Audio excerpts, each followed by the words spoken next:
नमस्ते दोस्तों, मैं आज कार्तिकेय जन्म एवं तारक वध की कहानी आपको सुनाऊं। भगवान शिव और पार्वती की नित्य लीलाओं से कैलाश और भी रमणीय हो गया। एक दिन माता पार्वती एक सरोवर के तट पर गईं।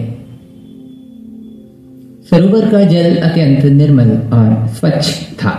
उसी समय उन्होंने देखा कि कमल पत्र में जल लेकर 6 कृतिकाएं वहां थीं।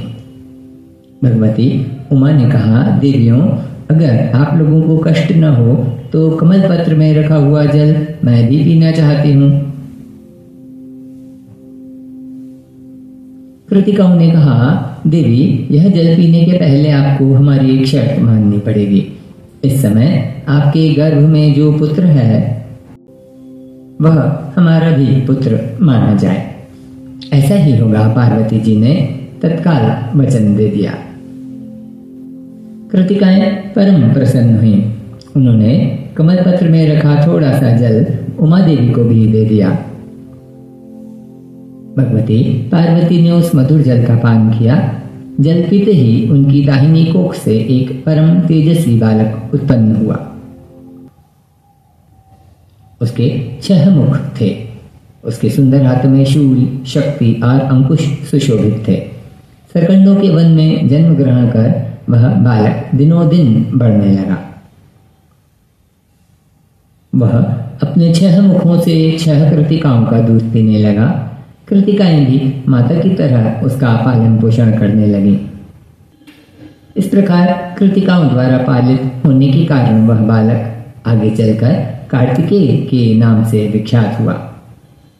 देवताओं ने कार्तिकेय को नाना प्रकार के अस्त्र शस्त्र प्रदान किए और उनकी विविध प्रकार से पूजा की।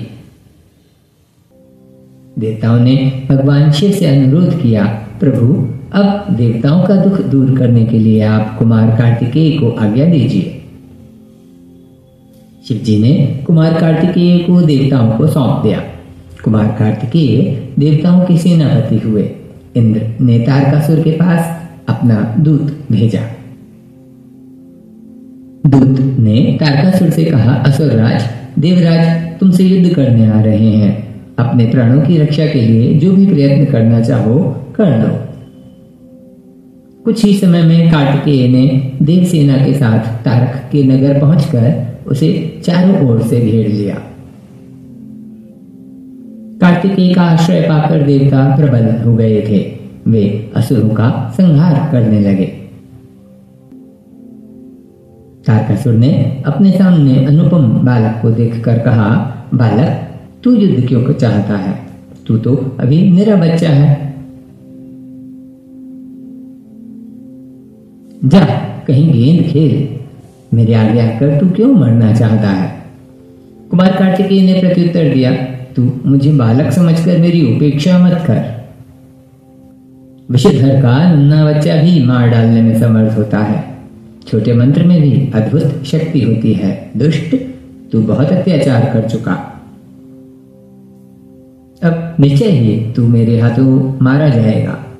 कार्तिकेय का कथन अभी पूरा भी नहीं हुआ था कि तारकासुर ने उनके ऊपर अपने वज्र तुल्य मुगदर का प्रहार किया।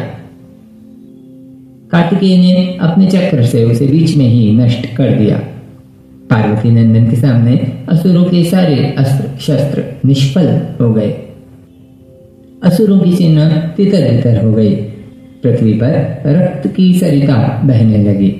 अमित तेजस्वी कुमार कार्तिकेय ने तारकासुर पर अपनी अमोघ शक्ति का प्रयोग किया। वह शक्ति तारक की छाती में प्रवेश कर गई। उसकी छाती फट गई। दैत्य तारक का निर्जीव शरीर पृथ्वी पर गिर पड़ा। तारकासुर के वध से पृथ्वी का पाप मिट गया। देवगण शिवपुत्र की स्तुति करने लगे। प्रसन्नता का पारावार न था। चारों तरफ कुमार कार्तिकेय की जय जयकार होने लगी। श्रावण मास की आप सभी को बहुत बहुत शुभकामनाएं। वीडियो पसंद आया हो तो लाइक और शेयर जरूर करें और आगे की अपडेट के लिए चैनल को सब्सक्राइब भी करें।